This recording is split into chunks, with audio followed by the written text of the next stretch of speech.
The New Jersey Center for Tourette Syndrome and Associated Disorders, its directors and employees, assume no responsibility for the accuracy, completeness, or objectivity or usefulness of the information presented on our site. We do not endorse any recommendation or opinion made by any member or physician, nor do we advocate for any treatment. You are responsible for your own medical decisions. Now, I'm going to turn over the introductions of our speaker to Martha Butterfield, the webinar coordinator of NJCTS. Marty? Thanks, Kelly, and good evening, everyone. Welcome to tonight's webinar. Before I introduce tonight's presenter, I'd like to call your attention to our 5th annual New Jersey Walks for TS event being held in Mendham on November 15th. Proceeds from the event will fund our educational outreach programs.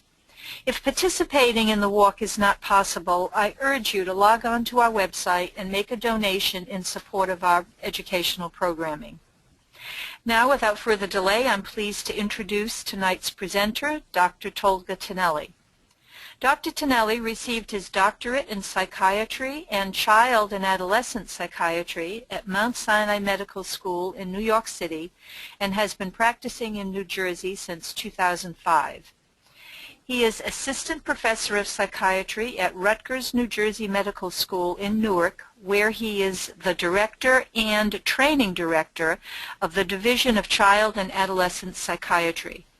He's board certified in General Psychiatry, Child and Adolescent Psychiatry, and Psychosomatic Medicine. Dr. Taneli's interests include OCD, ADHD, Tourette syndrome, autism spectrum, and mood disorders. At the medical school, in addition to outpatient practice, he is responsible for the consultation liaison services to both pediatric inpatient units and pediatric emergency room. In addition to all of the above, Dr. Taneli is a longtime friend of our organization. He has presented on Tourette syndrome at hospital grand rounds, as well as being an enthusiastic participant at a number of our annual family retreats. Dr. Taneli, welcome. We are delighted to have you join our webinar family. And now, without further introduction, I'll turn tonight's presentation over to you. Welcome, everyone. This is Tolga Taneli. As mentioned, I'm a child psychiatrist and practice and teach in Newark.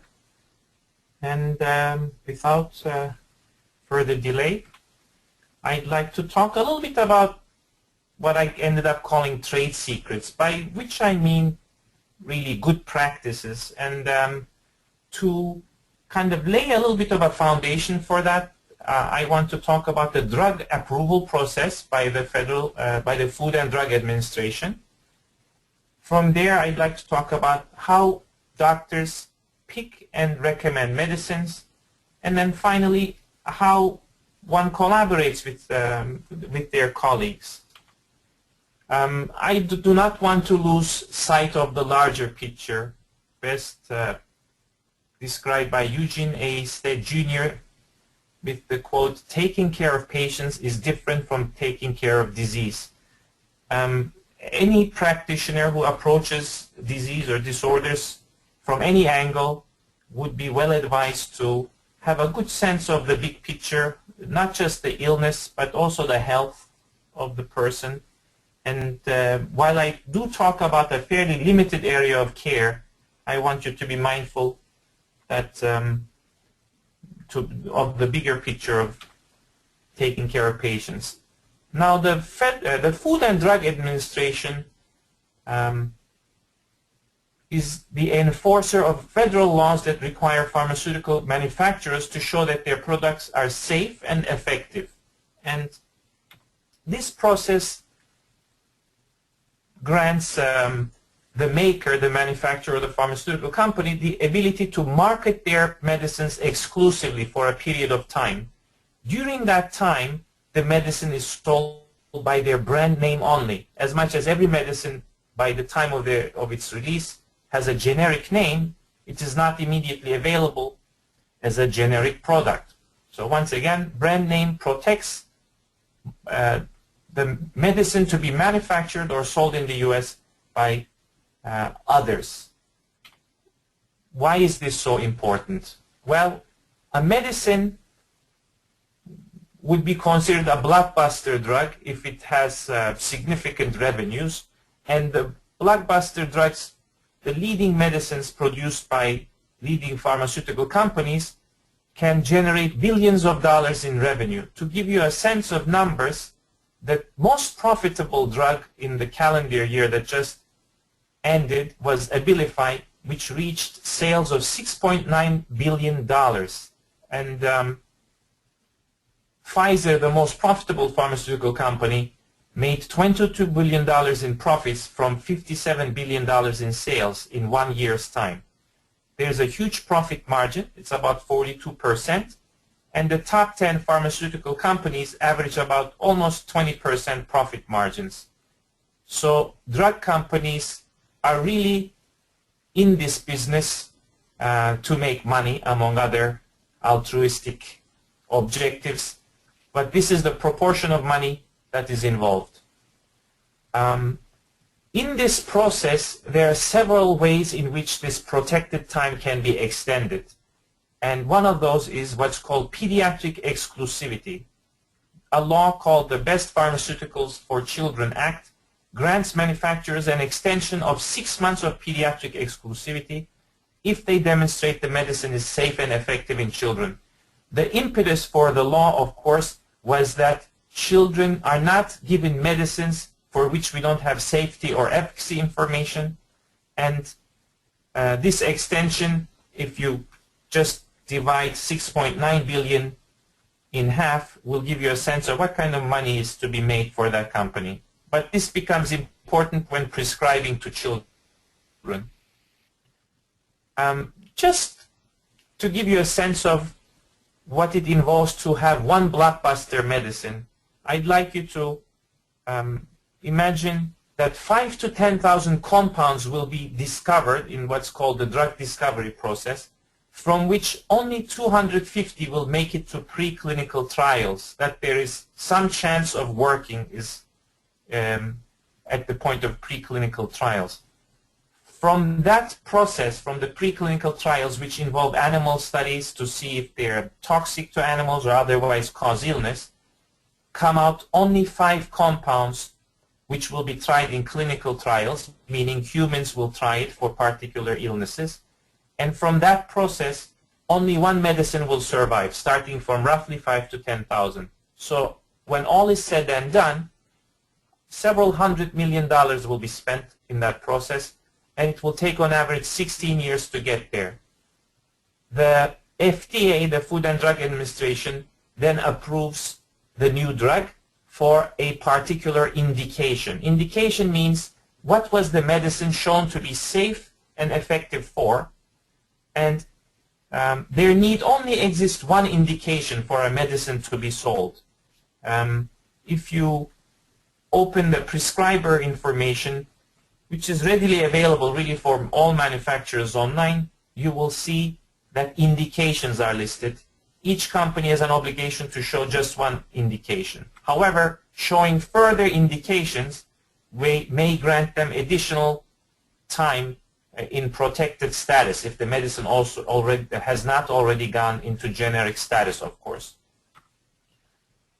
So in brief, it's a substantially burdensome process for pharmaceutical companies to have a drug approved, but it's very rigorous, and generally an FDA-approved medicine should be considered to be safe and effective and have predictable side effects from substantial numbers of patients having been exposed during study time and then in post-marketing mandated reporting time.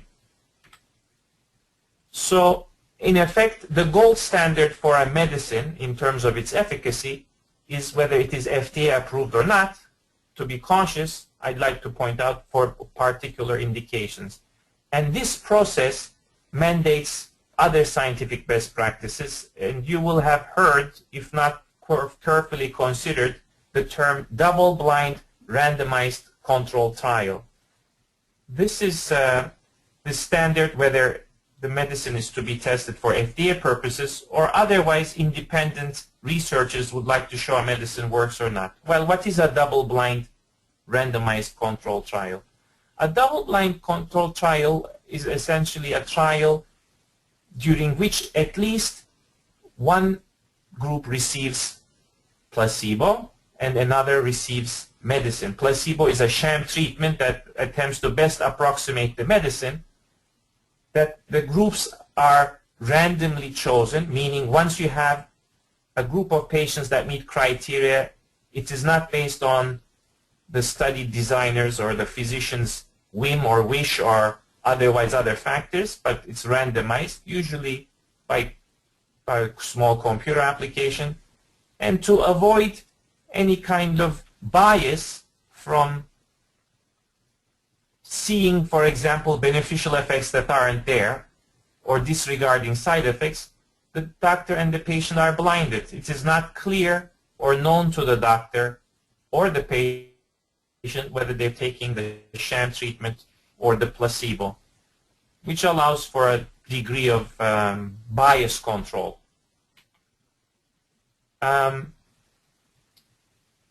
So essentially, as I mentioned, other than FDA-approved medicines, if we search for evidence as a prescriber, for example, a resource like PubMed, we will look to find double-blind randomized controlled trials to the degree possible. And of course, the scale of these studies is also important. If the study is done in just 20 patients versus 30 or 40 or 50 or possibly 100, the evidence obviously strengthens with the number of patients involved. Of course, I don't recommend that this raw data, for example, going to PubMed, this resource, is kind of directly consumed as in fact. It is best that some kind of expert opinion interprets or colors these choices, and many times these expert opinions are distilled into review articles or what are called practice parameters, people getting together, experts in the field, and writing documents that attempt to interpret and synthesize the data that's available. And these are generally available as well. So, for example, practice parameters are available through a number of resources, but many times professional organizations like American Academy of Child and Adolescent Psychiatry or Pediatric Academy, and they represent consensus opinions. Of course, we must be mindful that expert opinion can be swayed from conflicts of interest, which at one point included significant support of physicians by drug companies, but that's been mitigated largely by both pharma guidelines and laws. I mentioned PubMed earlier. Here's the link, pubmed.gov. It's available to the public. The least you will be able to pull is abstracts or summaries of studies. Unlike practice parameters, they're not synthesized, but they're fairly new. You'll have immediate access to this information. But like I said, they're raw data. The site itself has a tutorial corner where you can learn a little bit about how to use this site. And the way I recommend that you use it, if you should get your hands on an article or abstract, is to simply print that and bring it to your prescriber and say, what do you think of this? They will quickly synthesize for you what you see in that article. Now, doctors at universities or with university affiliations will also have many times access to full articles, which are not always available to the general public. So it does become a good idea to bring your articles to your doctor, see if he can pull the full material, and from that material give you kind of a sense of what you can expect. You'll get variable degrees of help from physicians on this, of course, among other things because of time constraints. I'd like to talk a little bit about the visits to your doctors, especially the first visit. It makes sense to me, and I encourage that people show up with their questions prepared ahead of time. And I think parents who arrive with a notepad or a pen, and I do talk a lot about treating children because that's what I'm doing, but it's true for adults as well. Those who bring a notepad and a pen will have an opportunity to take some quick notes. So especially if you receive a lot of dense information, a lot of information in session, it's good to take a few notes and have kind of a running log of recommendations. If you could not follow a recommendation, it could be the name of a medicine, it could be a website, just say, could you write it in on my notepad? Could you write it on a piece of paper? Most doctors should do that. And a good way to have an exchange is to ask for clarification or explanation as questions arise. Now, many doctors may not volunteer all of the things that they considered in making a decision for you. All doctors, hopefully, consider things like what are the benefits, what are the side effects, what's the degree of evidence, but not all of those may be reflected to you. So I think it's fair game for you to say, why did you recommend that medicine, quite broadly stated? Or what are the possible benefits of the medicine X? And about benefits, I'd like to point out it's important to know what the target symptoms are. That is, if I name a medicine and I say it's going to help you, you would want to know what particular symptoms will get better, which ones may not change at all, which ones may in fact get worse. And those are called target symptoms, the ones that you expect to get better from the treatment. So you may find that tics are a target symptom for a particular medicine, but moods are not, or attentional issues or hyperactivity are not. You may find the opposite, that target symptoms include hyperactivity, impulsivity, and tics. And to really make any judgment on whether you're benefiting from a treatment or not, you would want to know what those target symptoms are. Same goes for common side effects. Now, I will volunteer many of the common side effects. Some of the concerning side effects should also be discussed, as rare as they are for many medicines. But you will not be given the long laundry list of every side effect of the medicine that you're considering. However, there is such a thing as a patient handout. I happen to like and use Medscape, M-E-D-S-C-A-P-E.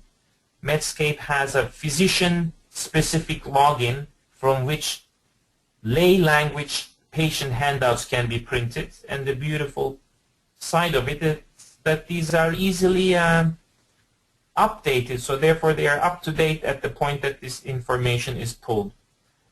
If you have ideas about what medicines should be tried, but they have not been offered to you, it's fair game to say, should we try this, or should we not try that, or why did you rule out such and such medicine? As far as past treatments, I recommend that a journal is kept. Now, this journal, to the degree possible, should include the names of medicines. It doesn't matter, generic or brand name. If you keep it on a computer or as a text file, if you bold or highlight medicine names, as a prescriber, it's easier for me to follow that thread, although all treatments could be captured here. And just like any journal entry, the dates should be there. You may want to capture what the target symptoms were, what response your child had, what kind of side effects they had. It makes it much more easier to go through an algorithm, through a number of choices to say we should try this or we should not try this. If you have a provider, if you include the names and numbers of your provider in your journal, all the more helpful. And you would just bring that to your appointment, whether it's your first appointment or subsequent appointments. If you have had, or if your child has had a child study team evaluation, it's very helpful to have the full set of evaluations, by which I mean the psychologist report, occupational therapy, physical therapy, speech and language specialist, the actual reports on which the individualized educational plan was based. The IEP document is fine and dandy. It captures certain things, but it does not approximate, it does not contain all of the useful information that could come from these individual evaluations like the psychology report or the speech and language report. These reports, by the way, may not be immediately offered to you, but as a parent you're entitled to the full set. There should not be a report that that is kept from you, frankly. As far as any other full-scale assessments or treatment records that you've gotten your hands on, I would love to see, and other providers would love to see. One tip again that I'd like to give as a trade secret is that pharmacies have running records of medicines dispensed by person. And especially if you use just one pharmacy or maybe just two pharmacies over time, they generally have access to about 5 years of logs. And all we need is the date and the name of the medicine, and many times they will give the amount dispensed. Maybe the instructions. Most logs don't keep the instructions, but if you give me medicine A and 60 pills were dispensed, I will deduce that the daily supply was 2 pills. And this is a great way of having a running record of all treatments that were tried. And the physician can suspect at least that if a medicine was prescribed just 1 month or 2 months, it probably didn't work and was not helpful, and a medicine that was prescribed for a year or more had to have been helpful to some degree. So this is kind of a really perfect way of getting your hands on a record if you haven't kept a journal already. And I welcome this. This can be very quickly scanned by the prescriber and really reveal a lot of information. A few words on good providers, the kind of doctor that makes you say, that's a good doctor, that's the one I recommend to my friends, this is the one I'd like to continue to work with. And that goes for any kind of provider, prescriber or not, therapists, speech and language, occupational, otherwise. As far as prescription is concerned, very important to Tourette treatment is that one does not get stuck or get tunnel vision on the treatment of tics at the expense of everything else. So the big picture is really important. The disorders that are part of the package, like ADHD, obsessive compulsive symptoms, other mood, learning difficulties, are really important to the overall well-being, and the doctor should have a good sense of where impairment comes from. So not all impairment comes from tics, not all impairment comes from ADHD, and it's an important part of doing that treatment. If you attempt to extinguish tics completely, the problem you will run into is massive side effects, and it will de-emphasize all other aspects. And unfortunately, it emphasizes this sense that all tics must be cured in some sense for one to feel complete, and I don't think that's really the case. Good providers have a sense of what the typical comorbidities are. ADHD and OCD, I apologize, it should say OCD there, are really the two big comorbidities of Tourette syndrome, and there are working treatments for these. We talk about executive function deficits in ADHD, which are the functions of the brain, mostly in the frontal part of the brain, that allows us to deal with non-routine situations. Whenever we have to make a decision different from routine, we engage the frontal part of the brain, and it allows us to make decisions by including prior experience and other decision-making functions. This is kind of a very deeply embedded part of daily human life, so it's important to have a sense of how much one is affected. And OCD, as the next line should say, of course, is impairment related to obsessions and compulsions. Their mere presence does not mean the person is substantially impaired. Very typical is that there's some degree of attention to evenness or symmetry or numbers. If it doesn't consume time, it's probably not worth pursuing heavily. Sensory integration deficits include fit of clothes, how food tastes, things related to classroom and noise environment. These can be very impairing. and really any and all aspects in some decreasing order of influence, I should say. So good providers tend to be mindful of these. The approach should be holistic to illness, but it should also be holistic to health and happiness. And good providers are those who take interest in the child's hobbies and accomplishments. Are you a cheerleader? I want to know about that. Are you going to Disneyland this summer? I want to know about that. I do want to promote this wellness. I do want to promote goals. How will you become whole, and how will you make it to adulthood? And good providers should also, I believe, have a sense of what's happening with siblings. Siblings are usually unduly taxed, merely at a minimum by the amount of time they do not receive at the expense of the child who's ill, but also perhaps outside of that, maybe their schedules are affected, maybe attention is with the child, with the other child, but also maybe there's a lot of confrontation or rage or difficulty related to that with the siblings. So taking some interest in siblings is healthy as far as providers are concerned. And obviously, parents should not lose sight of the siblings as well if you're working with children.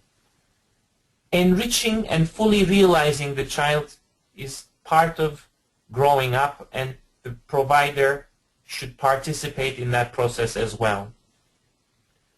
Good providers are mindful of what the parents need, what the sufferings of the parents are as well, or their needs. And good providers understand that they're in it for the long haul. So they must imagine the child to adulthood if the person is a child. Good providers are also good collaborators. If you do not respect the other treatment modalities, you will not make a great Tourette syndrome doctor. The evidence for other treatments needs to be well understood, and any new evidence brought by a family needs to be scrutinized. Might this work for my child? There is such and such a treatment. Should I take it? Good providers have a good sense of how to work with schools, and should ask to contact teachers. At a minimum, there should be some paperwork going back and forth. They may have recommendations for teachers affecting the classroom environment, and they will work with teachers and school to reduce stigma. And this can be done in very subtle ways. Just merely contacting, hi, I'm Dr. Such and Such, and I treat this child, I think already is awfully helpful in reducing stigma. As far as teachers are concerned, I do want to say a few words about that. Teachers don't have a lot of fluff during the year. There is no buffer time during the school year. You could say all you want about the summer, but the child isn't at school there at that time either. So schedules are fairly tight during the school year, and I will say probably sometimes more than doctors. And most teachers are prepared to extend themselves beyond the work hours. So I would hope that doctors would do the same to at least reach out to some teachers. So if a teacher says, you know, call me between 12:05 and 12:14, they literally mean that. And healthcare providers would be well advised to watch those envelopes because the teacher is going to be in class otherwise.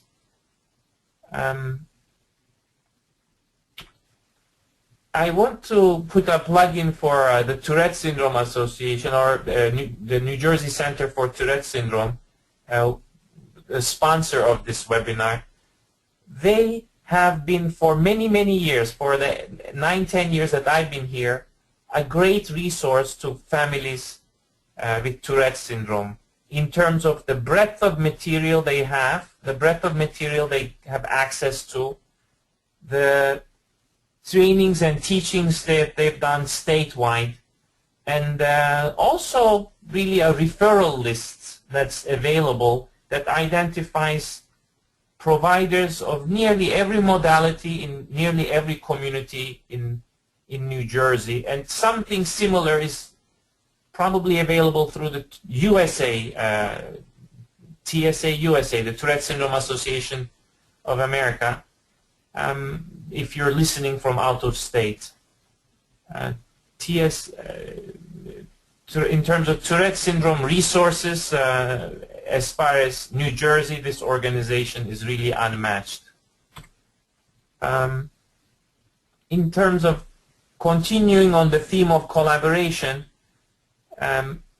professionals that work in super specialty fields like Tourette syndrome tend to develop a set of friends who are their collaborators, clinically, educationally, or otherwise. So there's a few people that are on my speed dial, there's a few people for whom I have a cell phone, and if you ask me who would you recommend, I would suggest them, which means we have to each other access through our cell phones, through our emails. This is a good thing if you can have one provider recommend another provider. Who do you work well with? Who are the people that you already collaborate with is a good starting point. I do realize that you may start with one provider and find out about another indirectly, and that's fine too. Get them to meet each other. Maybe you're going to have a phone or in-person team meeting. One of the things that gets in the way of team meetings is billing in the way that it's done, in that some non-face-to-face encounters are not billable, so some providers will not want to do too many of these, but certainly it's perfectly okay to say, when we meet, can we also give a call to such and such person, or could we have a formal gathering, albeit briefly, over the phone or in person? And finally, fire the providers who refuse to collaborate. If it's just always, no, I'm not calling, I didn't call, I won't call, I couldn't reach, then perhaps you are ready to look for another provider. Good providers are responsive to your queries. Questions should not be summarily dismissed. If you say to me, does this medicine work? I either should have a sense of it, or I should be prepared to say, you know what, I don't know, we can look at it now, or okay, I don't know, but let me, research it and get back to you, whether, next session or otherwise. If you do not get the courtesy of at least your material being browsed, then you should worry how ready that provider is to expand on their knowledge base. The good provider is prepared to apply evidence-based methods, kind of a broad name of good practices in medicine, essentially, to any of the material that you bring. Good providers should be reasonably available to you, but I'd like you to know that most good doctors are really busy. However, if you leave a message, some response should come. As far as a tip is concerned for leaving messages, whether it's voicemail or otherwise through other means, be it a secretary, I do have a word to say about email. Make sure that you have your question as part of your message. So it is better to say, I heard about this medicine, or such and such medicine has caused side effects, I'd like to talk to you about that, than to simply say, could you call me back? I have a question for you. So you are more likely to receive a call with an answer if you also leave your question first. If you could give callback times, including late evenings, that is helpful in your message. If you say, this is my question, could you call me back between these times? And if you haven't heard back in a reasonable amount of time, which is your level of urgency, then call back and say, hi doc, I haven't heard from you. It's still, same number, and could you call me between these hours?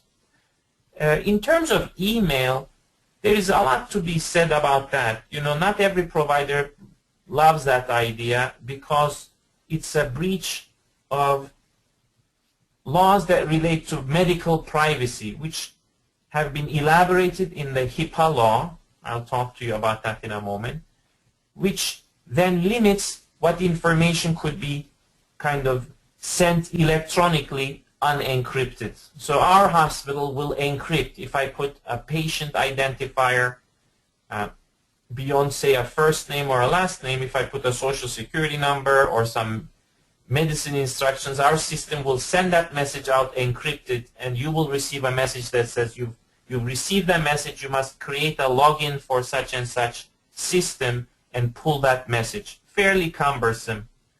Many providers will respond to queries that do not mention a child's name or otherwise do not require them to disclose protected or private health information. To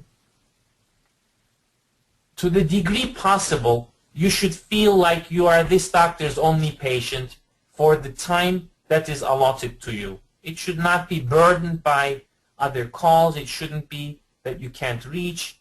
So to the degree possible, you should feel I'm fully attended to during the time that is available to me.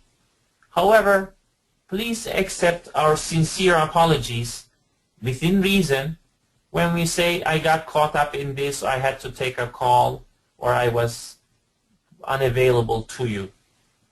The workload of a child psychiatrist is a waxing and waning workload, and summertime for me is a low time because during summertime people go away, A, and B, emergency room child psychiatry work decreases substantially because most of that work comes from schools, which are then closed.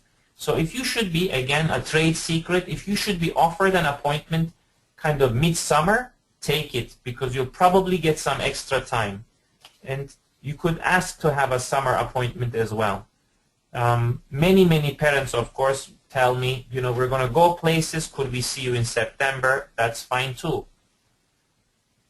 As far as requesting prescription refills, to the degree possible, make sure that at the end of your appointment, when you set your next appointment, that you have medicines that will cover you until that next appointment, maybe another week or two if you or your doctor has to reschedule. And if you should reschedule, discuss the medicine needs, the prescription needs right then and there. The good provider makes sure that that continuity exists, and otherwise I'd like to point out this may come up with the prescription of stimulants. In the state of New Jersey, there's specific guidelines, as with other states, as to how much can be dispensed at a time. These cannot be called in. Stimulants are medicines like methylphenidate or Ritalin, Concerta, dextroamphetamine, Adderall. These are these medicines for ADHD essentially.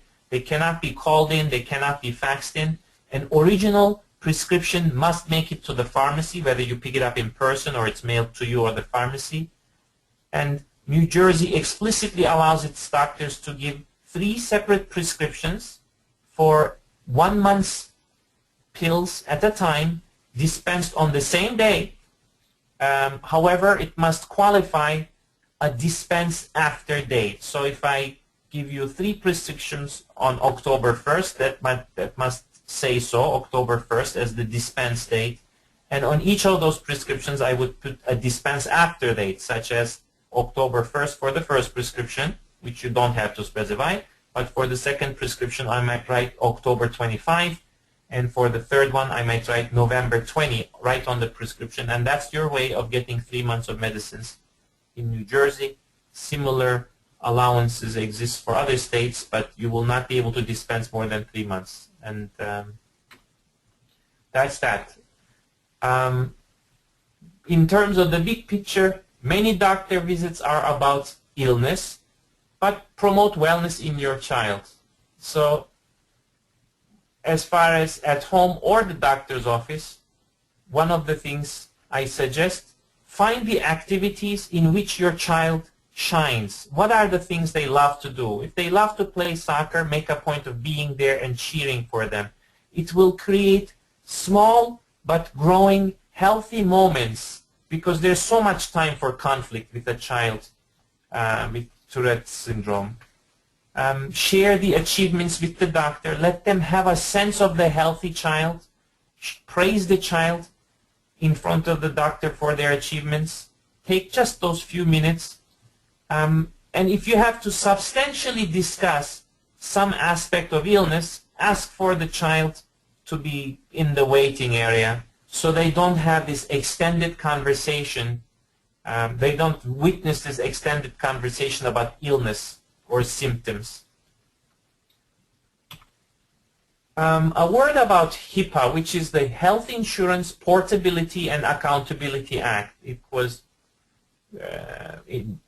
put in place in 1996. It's a very broad law that governs aspects of health information movement, really. It includes provisions on electronic communications and record keeping and privacy. And you will hear the reference to Protected Healthcare Information, PHI.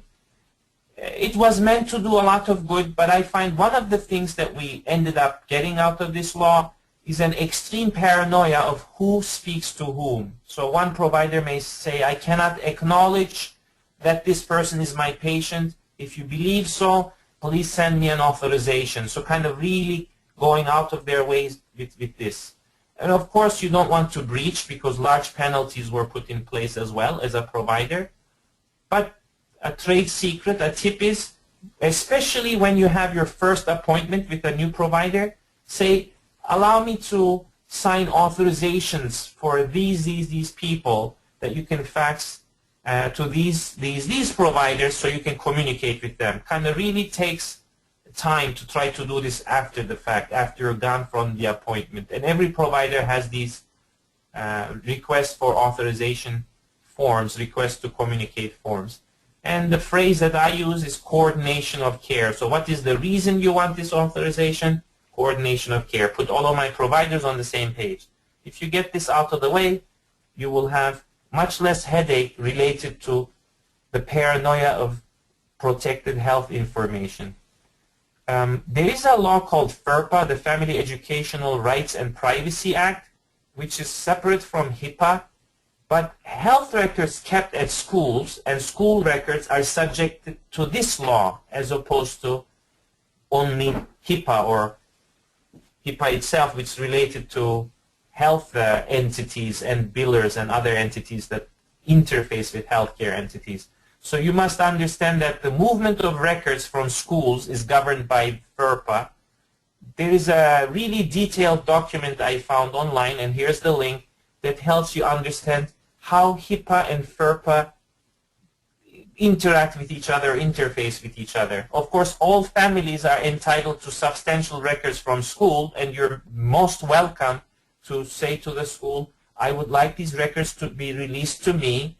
Take your paper copies, which must be made available to you reasonably quickly, and bring those copies to the providers that you see fit.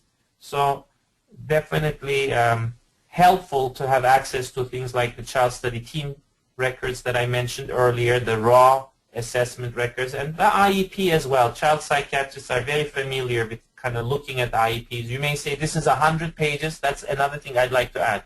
This is 200 pages. Maybe I shouldn't bring. No, bring the 200 pages in your binder. I'd rather quickly browse them and see what's important and interesting to me. And again, many good providers who work in child mental health will do that very quickly browse.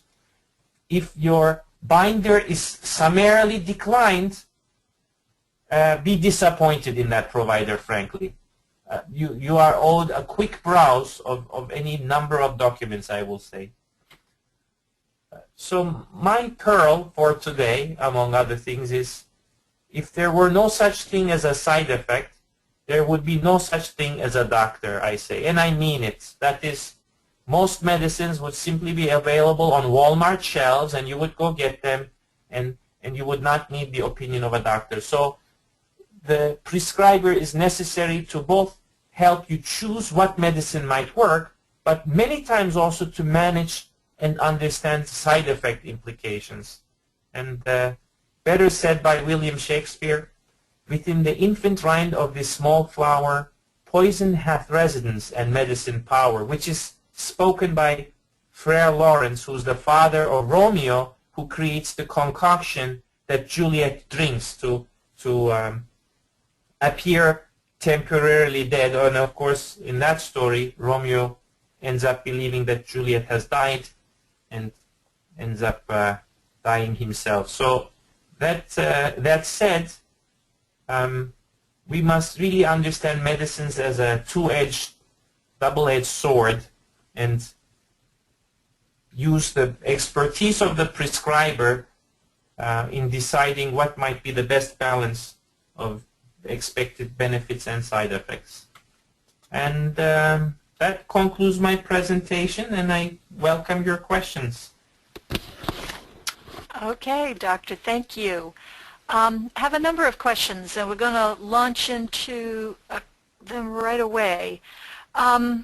This question has to do with the relationship between the psychiatrist and the psychologist. What role should the psychologist play in establishing a medication strategy? So this is a topic I actually like to talk about. Where I am at New Jersey Medical School, the psychiatry department and the Behavioral Health Care Center jointly sponsor what's called a psychology internship. These are psychologists who have done their dissertations and are doing their final clinical experience before they become PhDs or PsyDs, doctors in psychology, and actually practice independently. And every year I'd like to talk to them about exactly that. And what I'd like to highlight is that psychologists can be very savvy consumers of medical information as well. The easiest help, the help that I can think of most readily, is being attuned to typical side effects and to understand target symptoms as well, to discuss this with the child and family, and to offer that feedback to the prescriber. The unwise psychiatrist will get threatened by such a communication. The wise psychiatrist will say, let me hear what the psychologist has heard or seen. Psychologists typically see children once a week or more often, many times more often than the prescriber. It's a great way of finding out what progress has taken place and what kind of side effects have gotten in the way. So I suggest to psychologists to become very familiar with what medicines can and cannot do. Now, of course, go ahead. So are you suggesting that this should happen automatically between those two professionals, or should the parent suggest that it happen continually? Should it happen kind of agreeably between the two of them? It doesn't naturally occur to either side. So as a parent can act as essentially as a facilitator and look to have the two parties communicate. Again, if you can give each provider the phone numbers, emails, addresses of each other, you will have created an opportunity for communication. And it's okay for a parent to say, my child is on such and such medicine. I think that's outright necessary, that the medicine is clearly known and understood to the parent, and that is communicated to the psychologist or non-prescribing caregiver. It could be a social worker as well. My child is on, let's say, clonidine, and the targets, I'm told, are tics, impulsivity, and ADHD symptoms otherwise. And that should tune the psychologist or the non-prescriber to the idea, let me see what's happening here. Maybe they'll go and read up on the medicine. Mm-hmm. If there is a communication, the psychologist should say, I understand such and such is on clonidine.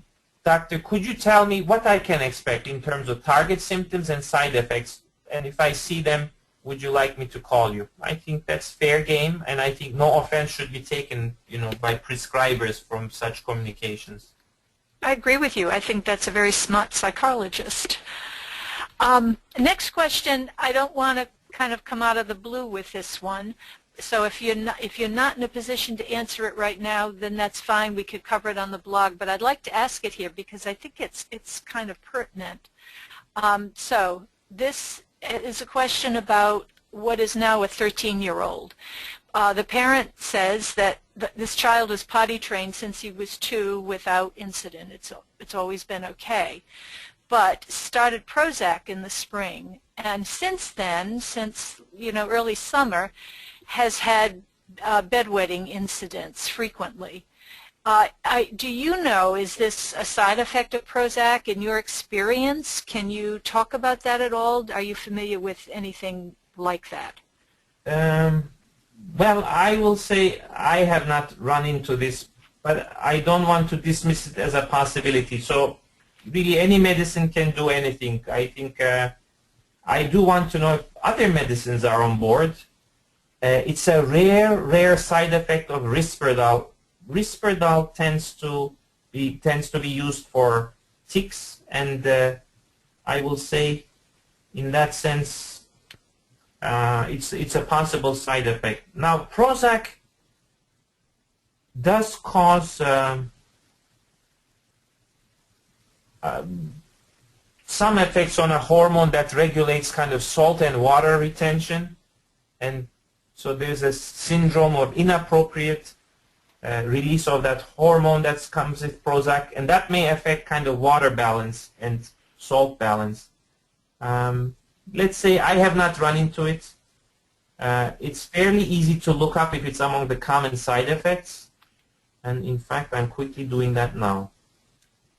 Well, urinary disorder kind of is generically mentioned, but not necessarily related to bedwetting. So it's in the range of possibilities. Okay, thank you for taking the time to even take a look at that right now. Another question about medication. Recently a teacher asked a child in the classroom, but privately, not in front of everybody, whether he takes medication. Now the teacher knows that the child has a 504 plan, but is asking a child kind of an out-of-bounds question for a teacher in that setting, or to the child, period, no matter how old they are? That raises questions of motive, of course, what did you say? I'm sorry, I missed that. That raises questions of motive in terms of what the intent, let's say, of that question, in the sense that is the teacher implying, are you taking medicine because you're not looking any better, which would be a kind of a horrible way to approach that. It might imply, oh, are you taking medicine? You look so much better. It might imply, I think you have some symptoms. And, not all children necessarily know what they have or what they take. I think generally I would say it's a kind of a question that at least raises my eyebrow. There are kids who come see me whose parents would rather have their children believe, and I think within reason until a certain age, that they're taking some kind of vitamin. But of course, if that child is now 15, which is a reasonable age to understand medicines, what they do and don't do, and why you might take them, then of course it's a concern to me. I think that's a question best directed at the parents as opposed to the child. And again, what the intent is unclear. I think it's kind of one of those little ways in which you can erode a child, frankly. Yeah. Would you say, is that legal? Would you have an opinion about that, one way or the other? Ask that? Well, there's no federal, I will say there's, as far as I know, there's no federal law that governs in terms of what teachers can and cannot say about medicines. But some states, I worked in Maine teachers were prohibited from suggesting medicines to families. So you couldn't say as a teacher, we recommend XYZ medicines. It's tricky. I think many experienced teachers have seen some medicines work on some children, and they may have generally a good sense of, say, what ADHD looks like. But so much goes into the thought process as to what to prescribe and why not. And the teacher at that point in time is not necessarily privy to that as to, I'll just mention family history becomes relevant. The teacher will not know that the child's grandmother has bipolar disorder, but that will be relevant when you begin to prescribe. The teacher may see the ADHD and not the tics. The teacher has a tremendous advantage, of course, in looking at kind of a homogeneous group of children, same age children, and see how one child differs from others. But I think the elegant way to do that is to say to the parent, during parent-teacher night maybe, I recognize symptoms that to me suggest such and such disorder, and these are some of the resources we've directed parents towards if you need any help. I think kind of really a better way of approaching that. I would say absolutely. But that's a good segue into the next question. Just how much of your child's medical situation should be shared with the school? I mean, there's obviously information that goes into 504, but beyond that, is there an obligation on the parent's part to get into that whole medication thing with the school? I'm generally in favor of a school nurse knowing and then sharing on a need-to-know basis, which might be with, kind of a savvy nurse might share it with just the right people at just the right time, kind of need-to-know people and need-to-know times. Why should a nurse know? If your child faints, your nurse should know that your child is on clonidine to make some judgment on what should happen next. If your child has other side effects, for them to be meaningful to the school nurse, she will need to know what kind of risks come from the medicine, and so to call kind of the appropriate medical attention. So there is tremendous stigma, you might say as a counter argument. Should therefore all teachers know? I don't know. I think it really depends on what kind of relationship has been developed with the teacher over time, and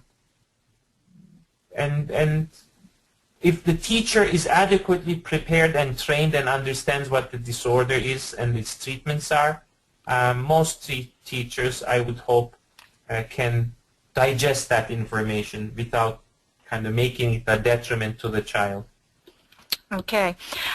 You were talking on one of your slides about parents coming to see the doctor with suggestions about medication. Could you clarify that a little bit? Because are you saying that the parent needs to come with the possible medications and ask questions about why one is better than the other? Or just clarify, a little clarification there. Okay, I think over the past 10 years, parents as consumers have become much more savvier and information has been much more readily available.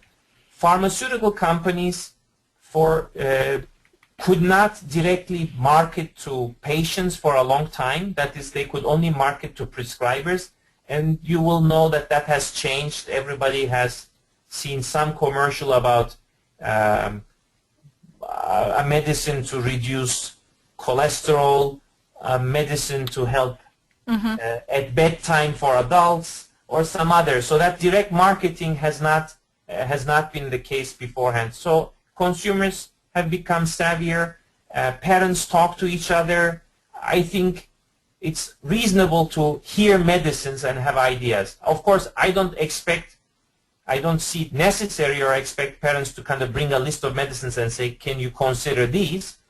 But if it comes across your desk or consciousness, then by all means, bring and talk about that. That's kind of is the motivation for that.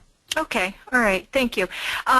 You mentioned keeping a journal, and this mom is saying that she kept it more about keeping her own self organized than something she would share with the doctor. So I guess the question is, so you're suggesting that the doctor would take time to review something like that and find value in it? I am saying that. And of course, how much time is spent with the doctor is a function of the doctor as well. So I do realize that. You will find generally psychiatrists are more inclined to spend longer periods of time than pediatricians or neurologists in terms of physicians who can prescribe. And that's a judgment call, what value you get out of which provider.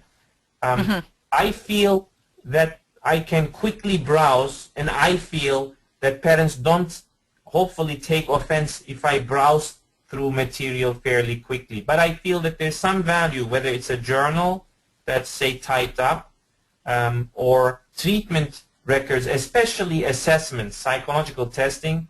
I feel I can quickly browse and get meaningful information out of that.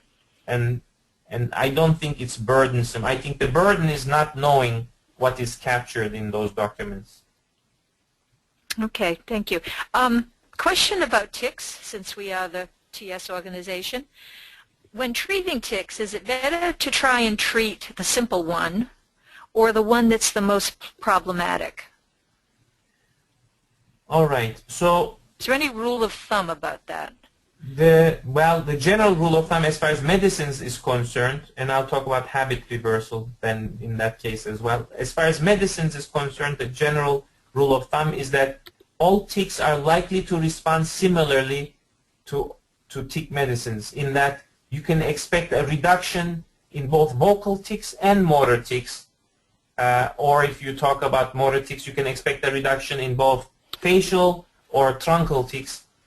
Similarly, that is, ticks don't favor a particular medicine, or medicines don't favor a particular tick. That said, the target as to how hard you will try with medicines should be a function of how impairing the ticks are. So if overall tick causes impairment, then we want to reduce them to the point of little impairment or no impairment, but not necessarily completely absent. That pursuit leads to side effects, I find. So therefore, if substantially you reduced vocal tics that were disruptive, say, to a classroom environment, but you have some humming that most students can disregard, then I think you've found a sweet spot. Habit reversal, on the other hand, will target tics one at a time through, as a behavioral therapy, it will target specific tics one at a time, and those people who administer habit reversal have the opportunity to say, which one is most impairing? Let's start with that. And again, what gets most in the way is the question to ask. Okay, I have a question about Abilify. Okay. And your position on using Abilify to treat tics? So Abilify, okay, as far as the FDA approval process, we have the strongest evidence for haloperidol and pimozide.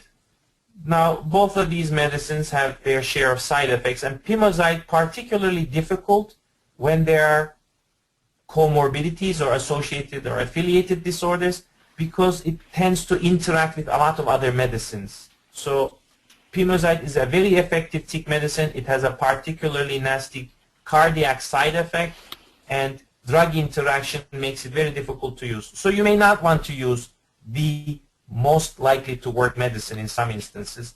You may want to go to something like Abilify, which will work for some people's tics quite effectively. It's approved for, of course, a number of other illnesses, but not tics or Tourette syndrome. The common side effect that makes it prohibitive to use it will be weight gain. Children are much more susceptible to weight gain from Abilify than are adults. So it wouldn't be uncommon to gain 5 pounds 1 month, come back the next month, gain another 5 pounds, come back the next month, gain another 5 pounds. So you could quickly hit 30, 40, 50 pounds for a child who was like 120, 130 pounds to begin with. So with that caveat, I've also seen it work quite well, and I've seen people not put on that much weight. Some evidence exists that it works, let's say. Okay, and I am going to wrap it up here with a comment. So this isn't so much a question as just a comment from a parent about praising a child in front of the doctor. And it has to do with the fact that when the person that you see who pokes and prods and sticks you and all that can actually respond positively to a success that the child patient has, that's a very powerful message. So I loved that tip, and this mom apparently did as well, because I think that's something that gets lost in the shuffle of treating a child. I can only agree. All right, on that note then, I'm going to finish up. Thank you very much for your presentation tonight, and I'll turn this back over to Kelly for the wrap-up.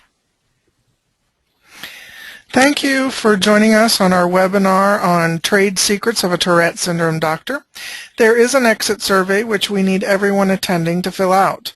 The webinar blog is open now and available for the next 7 days on the NJCTS website for any additional questions that were not covered in tonight's presentation. That website is www.njcts.org.